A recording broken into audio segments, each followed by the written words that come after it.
Sarah Martinez had always been smaller than her peers, standing barely 5 feet 3 inches tall and weighing just 120 pounds. She often heard whispers about her size wherever she went. Growing up in a rough neighborhood in East Los Angeles, she learned early that physical strength wasn't just about muscle mass.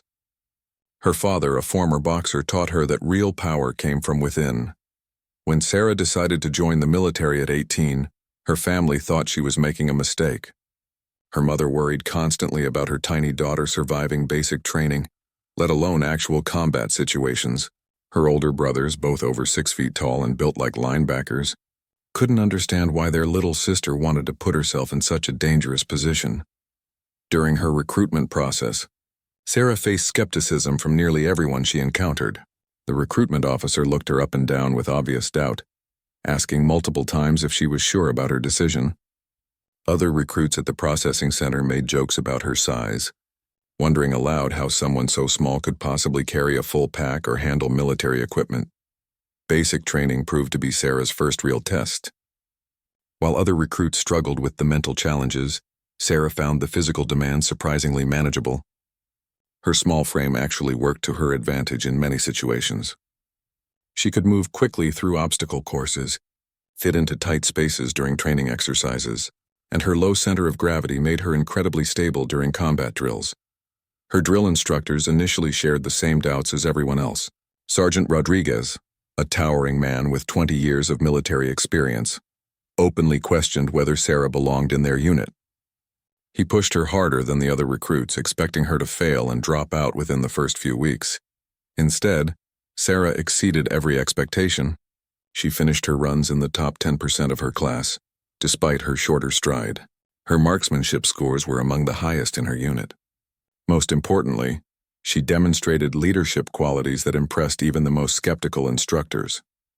Other recruits began looking to her for guidance and support during difficult training exercises. The transformation didn't happen overnight. Sarah spent countless hours in the gym, not trying to bulk up like her male counterparts but focusing on functional strength and endurance. She studied military strategy and tactics with an intensity that surprised her instructors. Every spare moment was dedicated to proving that size didn't determine capability. By the end of basic training, Sarah had earned the respect of her fellow soldiers and instructors alike. She graduated near the top of her class and received commendations for leadership and physical fitness. The same people who had doubted her abilities now spoke of her with admiration and respect. Her assignment to a forward operating base in a conflict zone presented new challenges. The base housed several hundred military personnel, including a group of Marines who had developed a reputation for their aggressive attitudes and dismissive behavior toward anyone they perceived as weak. These 5 Marines, led by a corporal named Jake Thompson, had been at the base for over a year and considered themselves the unofficial tough guys of the installation. When Sarah arrived at the base, she immediately noticed the dynamics among the different units. The Marines kept to themselves, often making disparaging comments about soldiers from other branches. They seemed to take particular pleasure in intimidating newer arrivals, especially anyone who didn't meet their physical standards.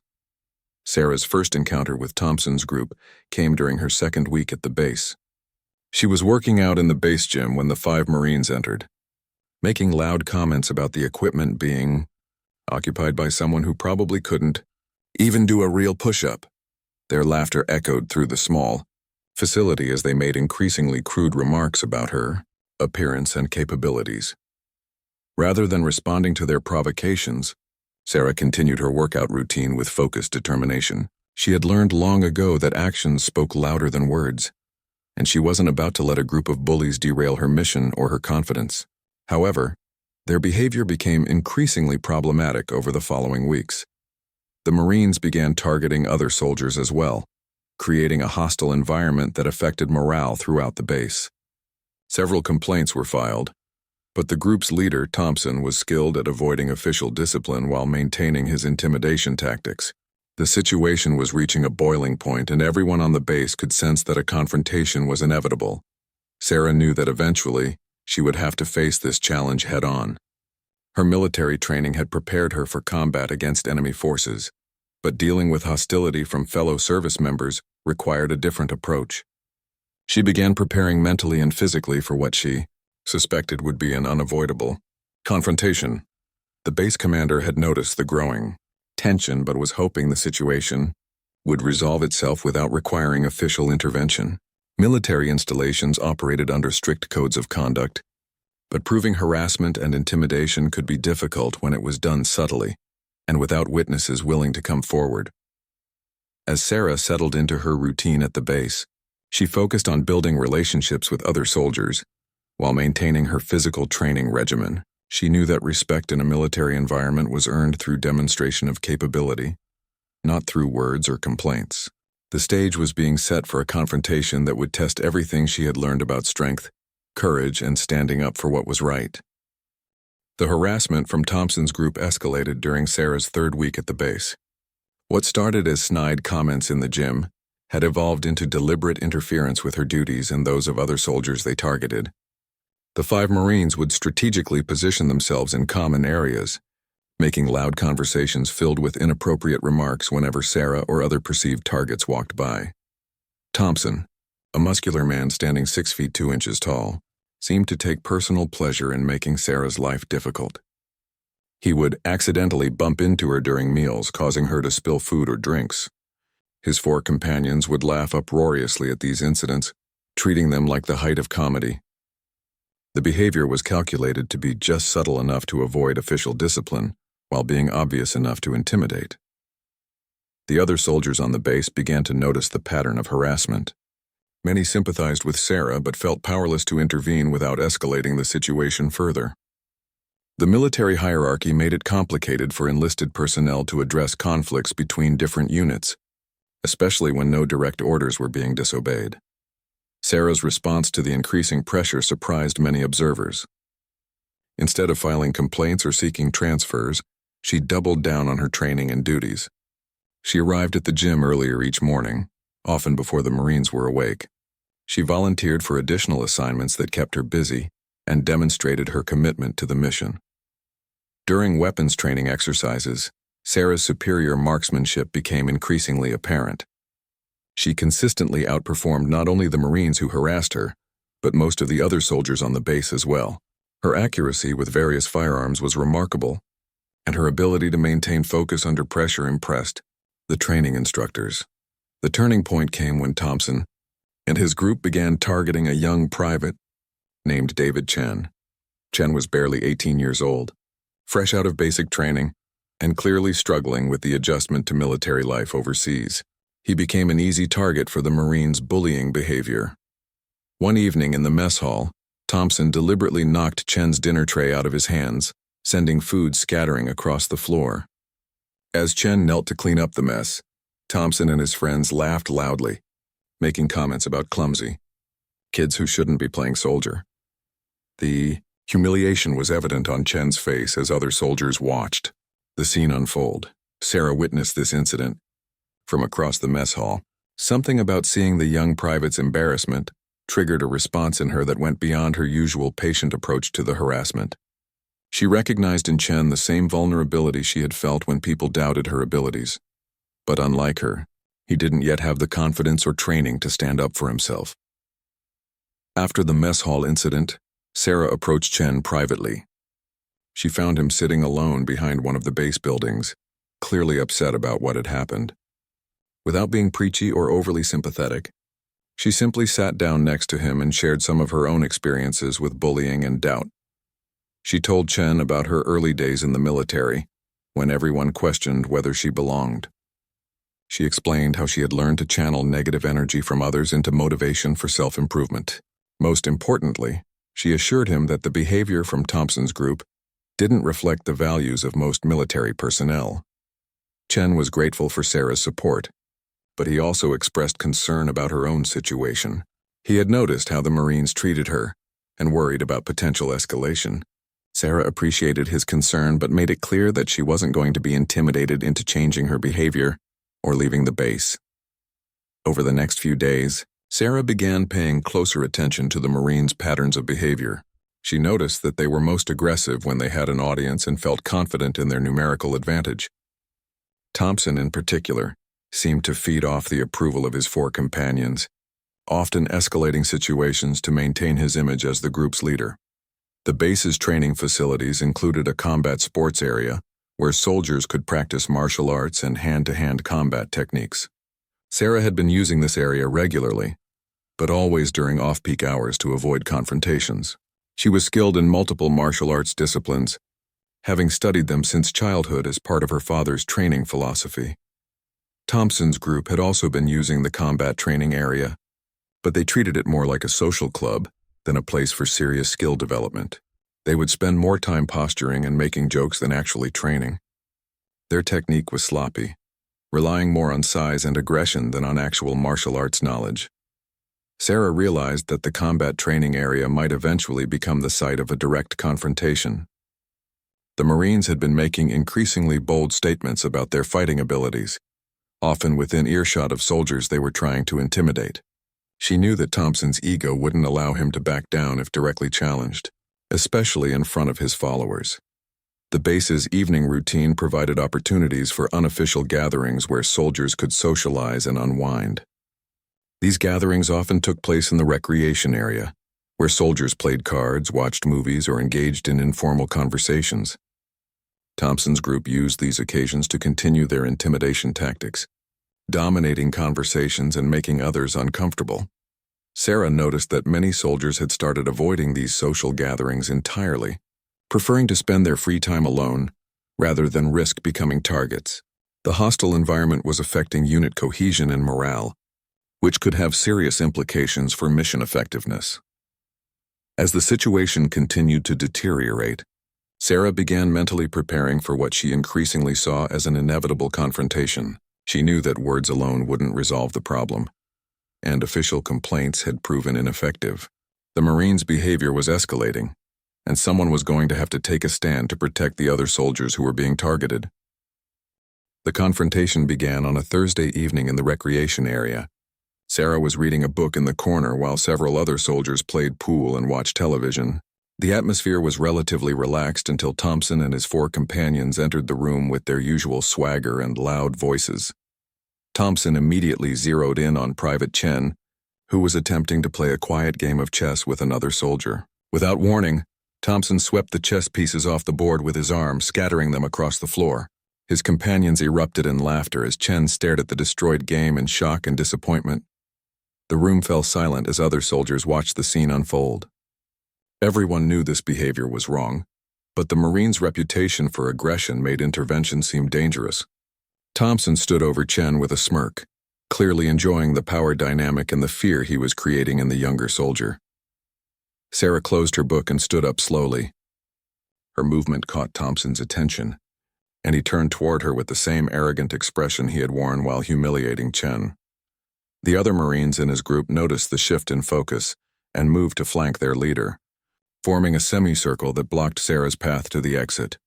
Thompson walked toward Sarah with deliberate slowness, each step calculated to demonstrate his physical dominance. He was nearly a foot taller than her and outweighed her by at least 80 pounds. His muscular frame and aggressive posture were meant to intimidate, and in most situations, they would have been effective. Sarah remained perfectly still as Thompson approached, her expression calm and controlled. She had learned from her father that the moments before a fight were often more important than the fight itself. Maintaining composure and refusing to be intimidated could sometimes prevent violence altogether. But if violence was inevitable, staying calm provided a significant tactical advantage. Thompson stopped just inches from Sarah's face, close enough that she could smell the coffee on his breath. He spoke in a low voice that carried throughout the now silent recreation room, making sure everyone could hear his words clearly. He questioned her presence in a combat zone, suggested she was taking up space that belonged to real soldiers, and made crude comments about her physical capabilities. The other soldiers in the room watched with a mixture of fascination and horror. Most had never seen anyone stand up to Thompson's group directly, and they were curious about how Sarah would respond. Some were already mentally preparing to call for help if the situation escalated to violence, while others were positioning themselves to intervene if necessary. Sarah listened to Thompson's verbal assault without changing expression or backing away. When he finished speaking, she responded in a voice that was quiet, but carried clearly through the room. She told him that his behavior was unacceptable and was negatively affecting unit morale and mission readiness. Her words were professional and controlled, focusing on the impact of his actions rather than making personal attacks. Thompson's reaction to Sarah's calm response was immediate and explosive. He had expected her to either back down in fear or respond with angry words that would give him an excuse to escalate the situation. Her professional tone and direct challenge to his authority caught him off guard and made him feel foolish in front of his companions and the watching soldiers. His 4 companions began making encouraging noises, urging their leader to put Sarah in her place. They formed a tighter circle around the confrontation, effectively trapping Sarah in the center with Thompson. The situation had moved beyond verbal harassment into something that felt increasingly dangerous. Thompson raised his voice, abandoning any pretense of subtlety. He made it clear that he believed Sarah didn't belong in the military and suggested that she needed to be taught a lesson about respecting her superiors. His language became increasingly crude and threatening as he fed off the encouragement from his followers. Sarah recognized that the situation had reached a point where peaceful resolution was no longer possible. Thompson's ego was too invested in the confrontation, and his companions were pushing him toward violence. She began mentally preparing for what was about to happen, running through the techniques and strategies her father had taught her for dealing with multiple opponents. The other soldiers in the recreation room sensed the shift in atmosphere. Several moved toward the exits, not wanting to be caught in the middle of what appeared to be an inevitable fight. Others positioned themselves where they could see clearly, but remain out of harm's way. A few brave souls moved closer, ready to intervene if the situation became too dangerous. Private Chen, who had been the immediate catalyst for this confrontation, watched with wide eyes from behind an overturned chair. He felt responsible for the situation but was too frightened and inexperienced to know how to help. Like everyone else in the room, he had never seen Thompson directly challenged, and he couldn't predict what would happen next. Sarah took a deep breath and made her final attempt at de-escalation. She told Thompson that they could resolve the situation professionally through proper channels, but her offer was met with derisive laughter from all 5 Marines. Thompson made it clear that he intended to handle the situation himself, right there in the recreation room. The moment of truth had arrived. Thompson stepped back slightly and assumed what he thought was a fighting stance, though his form showed more aggression than actual martial arts training. His 4 companions spread out to give him room while maintaining their encirclement of Sarah. The recreation room had become an impromptu arena, and everyone present knew they were about to witness something that would be talked about for years to come. Thompson threw the first punch with all the subtlety of a sledgehammer. His right fist came toward Sarah's face in a wide, looping arc that telegraphed his intention from the moment he began the motion. Years of training had taught Sarah to read such obvious attacks, and she moved with fluid precision to avoid the blow entirely. As Thompson's momentum carried him forward, Sarah stepped to the side and used his own force against him. Her small hands guided his extended arm while her foot swept his legs, sending the much larger Marine crashing to the floor with surprising speed. The sound of his body hitting the ground echoed through the silent recreation room. Thompson's 4 companions stared in shock for a moment before rushing to attack Sarah simultaneously. They had expected to watch their leader dominate a much smaller opponent, not to see him sprawled on the floor within seconds of throwing his first punch. Their coordinated assault was more instinctive than strategic, driven by loyalty to their leader and surprise at the unexpected turn of events. Sarah's father had prepared her for exactly this type of situation. Fighting multiple opponents required different tactics than one-on-one combat. She needed to use their numbers against them, creating situations where they would interfere with each other while she picked them off individually. The cramped confines of the recreation room actually worked in her favor, limiting their ability to surround her completely. The first Marine to reach her was a stocky corporal named Rodriguez. He launched himself forward with both arms extended, trying to tackle Sarah around the waist. She dropped her weight and pivoted, causing Rodriguez to crash into the wall where she had been standing. As he struggled to regain his balance, Sarah delivered a precise strike to a pressure point on his neck, dropping him to the floor immediately. The second attacker, Private Williams, was more cautious but still relied on brute strength rather than technique. He swung a haymaker punch toward Sarah's head, but she ducked underneath and drove an elbow into his solar plexus. As Williams doubled over in pain, Sarah grabbed his head and brought her knee up to meet it. The impact was controlled but effective, leaving Williams dazed and unable to continue fighting.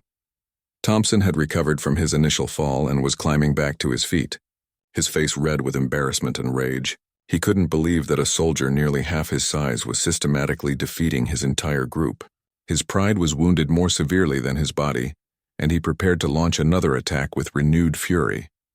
The third Marine, Sergeant Davis, tried to grab Sarah from behind while she was dealing with Williams. This tactical approach showed more intelligence than his companions had demonstrated, but Sarah's peripheral vision caught his movement. She spun around and caught his extended arms, using a joint lock technique to control his momentum and send him tumbling over a nearby table. Private Jackson, the youngest member of Thompson's group, hesitated as he watched his three companions lying on the floor in various states of confusion and pain. He had joined the group more out of fear than genuine aggression, and seeing their apparent invincibility shattered made him question his involvement in the confrontation. Sarah noticed Jackson's hesitation and spoke to him, directly while keeping Thompson in her peripheral vision. Her voice was firm but not hostile as she told him he could walk away from the situation without further consequences. The offer was genuine, giving the young Marine an opportunity to avoid the fate that had befallen his companions. Jackson looked around the room at the other soldiers who were watching the unprecedented scene unfold. He saw Private Chen peeking out from behind his overturned chair with wide eyes full of amazement and gratitude. He saw other soldiers who had been victims of their group's bullying, watching with obvious satisfaction as the tables turned dramatically. Thompson saw Jackson's moment of doubt and screamed at him to attack, calling him a coward and threatening consequences if he didn't help immediately. The verbal abuse was typical of Thompson's leadership style, using intimidation and threats to maintain loyalty rather than earning respect through competence or character. The decision was made for Jackson when Thompson, in his rage, charged toward Sarah again with even less technique than his first attempt. His wild swings were easy for Sarah to avoid, and his balance was compromised by his anger and desperation to land a decisive blow. Sarah waited for the right moment and delivered a perfectly timed uppercut that lifted Thompson off his feet momentarily before he crashed back to the floor. This time, Thompson stayed down. The combination of his initial fall, his rage-induced exhaustion, and Sarah's precise strike had finally overwhelmed his ability to continue fighting. He lay on the recreation room floor, conscious but unable to gather the energy or coordination to stand up again. Jackson made his choice and slowly backed toward the exit, making it clear that he was withdrawing from the confrontation. Sarah nodded acknowledgement of his decision, respecting his choice to avoid unnecessary violence. The gesture showed her character and demonstrated that she took no pleasure in the fighting itself, only in stopping the behavior that had been harming other soldiers.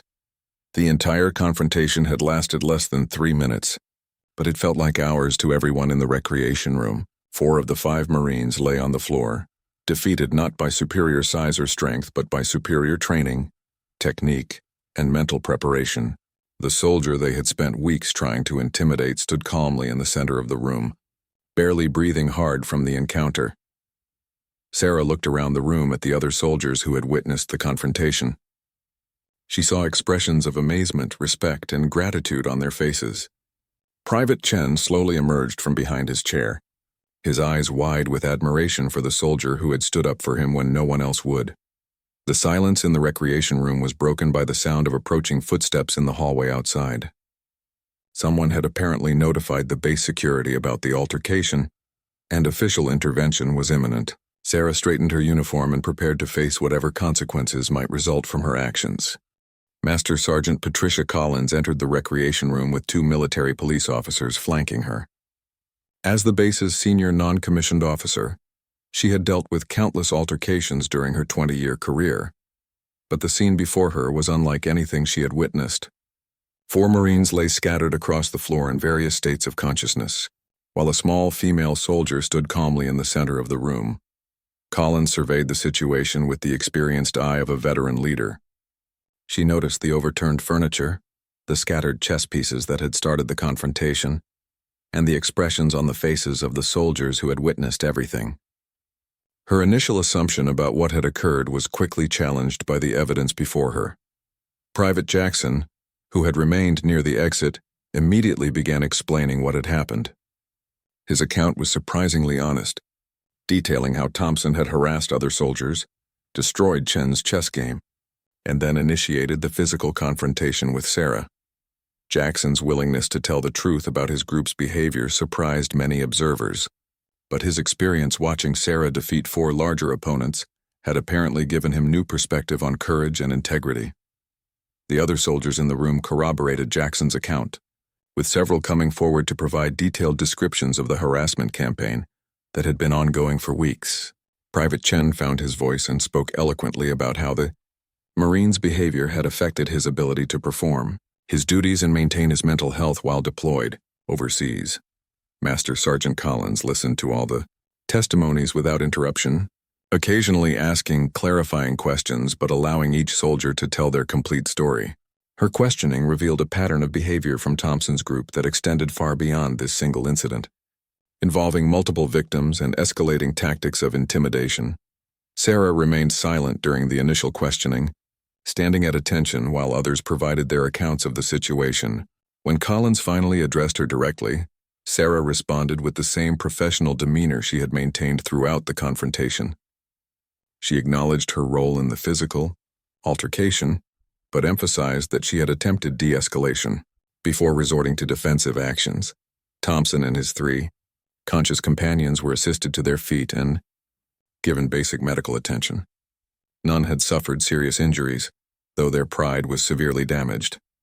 Thompson's attempts to portray himself as the victim of an unprovoked attack were quickly dismissed when confronted with the overwhelming testimony from multiple witnesses. The military police officers began documenting the scene and taking formal statements from everyone present. The process was thorough and professional, with particular attention paid to the sequence of events that led to the physical confrontation. Digital photographs were taken of the scene, including the overturned furniture and scattered chess pieces that told their own story about how the incident began. Collins spoke privately with Sarah while the formal investigation continued around them. The Master Sergeant's questions were direct but not hostile, focusing on Sarah's military background and training. She was particularly interested in Sarah's martial arts experience and how she had acquired the skills demonstrated during the confrontation. Sarah explained her lifelong training in various martial arts disciplines, emphasizing the defensive nature of her father's teachings. She stressed that her actions had been aimed at stopping the aggression rather than causing unnecessary harm to her opponents. Her restraint was evident in the fact that none of the Marines required serious medical attention despite being completely defeated. The investigation revealed that multiple formal complaints about Thompson's group had been filed over the previous months, but the Marines had been careful to avoid behavior that could be definitively proven or witnessed by authority figures. The pattern of harassment had been systematic and deliberate, designed to intimidate victims while avoiding official consequences.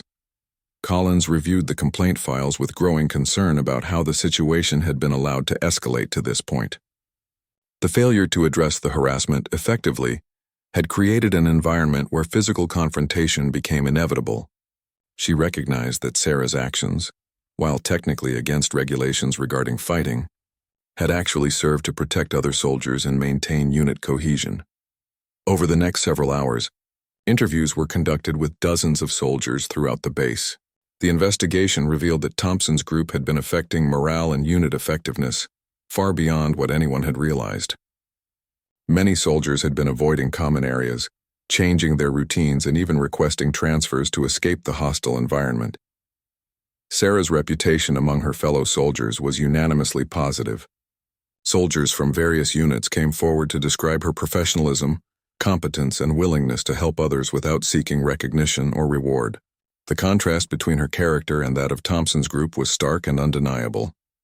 The medical evaluation of the defeated Marines revealed no serious injuries, though Thompson required treatment for a mild concussion and wounded pride. The base medical officer noted that the injuries were consistent with defensive actions rather than aggressive assault, supporting Sarah's account of the confrontation. As the investigation continued, More details emerged about the specific techniques Sarah had used during the fight. Military combat instructors who reviewed witness testimonies noted that her actions demonstrated exceptional skill and restraint. She had neutralized multiple opponents without causing permanent injury, showing the kind of professional competence that the military valued highly. The base commander, Colonel James Mitchell, was briefed on the situation as the investigation neared completion. His initial concern about a breakdown in discipline was replaced by recognition that the real problem had been the failure to address Thompson's group earlier. The investigation had revealed systemic issues that required immediate attention and long-term solutions. Collins recommended that Sarah face minimal disciplinary action for her involvement in the physical altercation. Given the circumstances and her exemplary record, she also recommended comprehensive disciplinary measures for Thompson's group, including transfer to different units and mandatory training on military conduct and respect for fellow service members.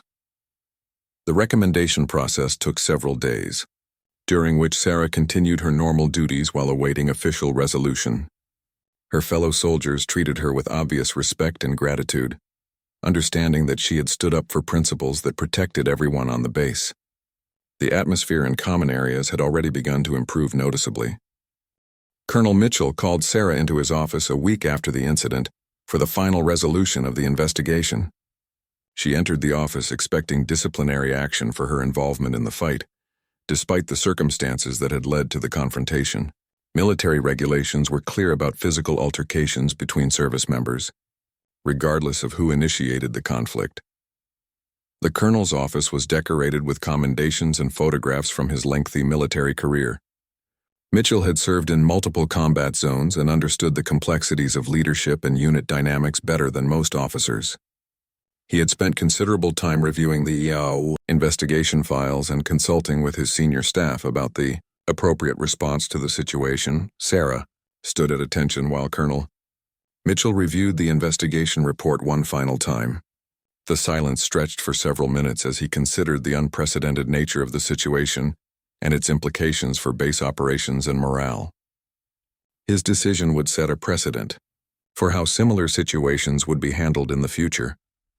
Mitchell began by acknowledging that Sarah had technically violated military regulations by engaging in fighting with fellow service members. However, he noted that the investigation had revealed circumstances that made her actions not only understandable, but potentially necessary for maintaining unit cohesion and protecting other soldiers from ongoing harassment. The colonel explained that Thompson and his 3 active companions were being transferred to different units and would face formal disciplinary action for their pattern of harassment and intimidation. Thompson himself was being reduced in rank and would undergo mandatory counseling and retraining before being allowed to serve in any leadership capacity again. Private Jackson's honesty during the investigation and his decision to withdraw from the confrontation had earned him a second chance. He would remain at the current base but would be monitored closely and required to complete additional training on military conduct and ethics. His cooperation had been instrumental in understanding the full scope of the harassment campaign. Sarah's disciplinary action was minimal, considering the circumstances. She received an official reprimand for fighting, but it was accompanied by a commendation for leadership and protection of fellow service members. The dual recognition reflected the complex nature of her actions and their positive impact on base operations. More importantly, Colonel Mitchell offered Sarah a position as a combat instructor, recognizing that her skills and character could benefit other soldiers throughout their careers. The position would involve teaching hand-to-hand combat techniques and leadership principles to new recruits and existing personnel who needed additional training. The offer represented a significant opportunity for career advancement and recognition of Sarah's abilities. It would allow her to use her martial arts expertise in an official capacity while helping other soldiers develop the confidence and skills needed to handle difficult situations professionally. Sarah accepted the position immediately, understanding that it would allow her to make a positive impact on military culture and training. Her experience with harassment and her successful response to it provided valuable insights that could help other soldiers facing similar challenges in the future. The changes implemented following the investigation had immediate, positive effects throughout the base. Soldiers began using common areas more freely. Participation in recreational activities increased and overall morale improved noticeably. The removal of Thompson's group had eliminated a significant source of tension and fear among the personnel. Private. Chen sought out Sarah personally to thank her for standing up for him and others who had been targeted by the harassment campaign. He had gained confidence from witnessing her courage and had begun asserting himself more effectively in challenging situations. The mentorship relationship that developed between them became a model for how experienced soldiers could support newcomers. Word of the incident and its resolution spread beyond the immediate base, becoming a topic of discussion throughout the military community. Sarah's story inspired other soldiers who faced similar challenges, showing them that size and gender didn't determine capability or courage. In critical situations, the combat instructor position allowed Sarah to formalize many of the lessons she had learned from her father and her own experiences. She developed training programs that emphasized the mental aspects of self-defense as much as the physical techniques, teaching soldiers how to maintain composure and make good decisions under pressure. Her classes became some of the most popular and respected training sessions on the base. Soldiers appreciated her practical approach to instruction and her emphasis on using the minimum force necessary to resolve conflicts. Her teaching style reflected the same principles that had guided her actions during the confrontation with Thompson's group. Sarah's reputation extended beyond her combat skills to her leadership, abilities, and commitment to protecting others. She became a mentor to numerous soldiers throughout her career, helping them develop not just fighting techniques but also the character and judgment needed to use those skills responsibly. Years later, many soldiers who served with Sarah would tell stories about the night she took on 5 Marines and won.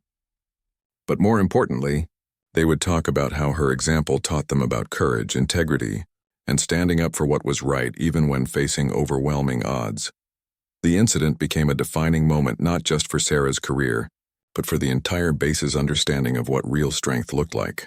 It proved that true power came not from size or aggression, but from skill, preparation, and the courage to protect others when they couldn't protect themselves. Sarah's journey from a doubted recruit to a respected instructor and leader demonstrated that the people who question your strength often don't understand what real strength actually means.